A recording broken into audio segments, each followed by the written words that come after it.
Il y avait Martin qui disait, tu vas peut-être y répondre Théo si tu as une question là-dessus.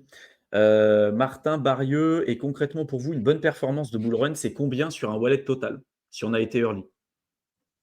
Ah, mais ça, c'est toujours pareil, ça dépend ce que tu as acheté, quand, là, c'est, comme ça à froid et sans aucune info additionnelle, c'est quand même compliqué parce que je sais pas ce que tu as dans ton portefeuille.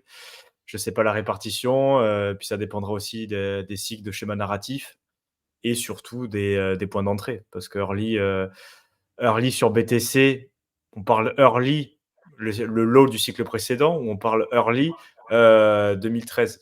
Tu vois, il y a ça. Après, par rapport au low, il faudra regarder le prix d'achat moyen et regarder notamment par rapport à Bitcoin, les modèles prédictifs. Tu vas aller voir sur Look into Bitcoin combien ça pourrait donner, notamment ce qui se passe par le passé. Et après, regarder en portefeuille ce que tu as. Le problème, c'est toujours pareil, jusqu'où ça peut monter. Si c'est des coins, par exemple, early de cycle 1, schéma narratif 1, on ne sait pas vraiment au final. Et donc là, c'est pour ça que c'est un peu plus touchy de faire ces estimations, qu'il faudra sûrement sortir un peu plus tôt dans l'idée de conserver son capital, parce qu'au final, cycle 1 et schéma narratif 1, tu entendras, ouais, ça peut faire un fois 100, ça peut faire un fois 50, ça peut faire un fois 10.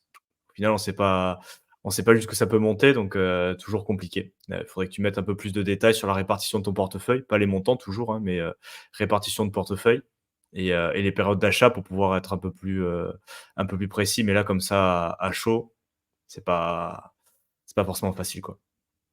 Il y avait Chris qui disait: «C'est un discours protectionniste utile en bear market, point trop de précautions, c'est le début du bull run, régalez-vous les gars, c'est une fois dans une vie» et c'est ce qu'on explique aussi, c'est que la crypto, ça offre de supers opportunités et on préfère être là à vous dire: «Soyez vigilants, faites attention, gérez votre risque et cetera». Oui, il y a des opportunités, oui, le bull run n'est pas terminé, oui, il y a encore des trucs super et la phase de la alt season globalement, pour moi, n'a pas encore véritablement eu lieu, même s'il y a certains altcoins qui ont, très bien performé.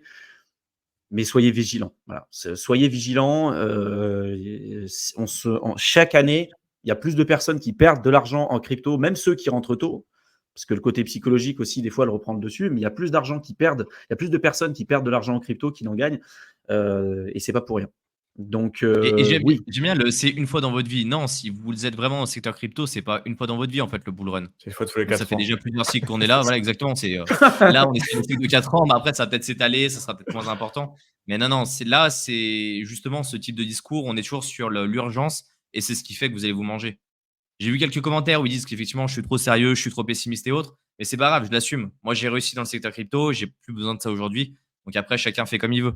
Soit vous allez et vous prenez un niveau de risque qui est démesuré par rapport à votre portefeuille et vous avez 95% de chances de vous faire rect. Soit vous allez chercher quelque chose qui est peut-être un peu moins performant, mais avec un niveau de risque beaucoup plus bas. Et là, vous allez en sortir gagnant et vous serez beaucoup plus fier d'être dans les sorties gagnants. En fait, il faut toujours comprendre que c'est plus important de prendre un peu de bénéfices que de tout perdre. Voilà. Chacun voit comme il l'entend derrière.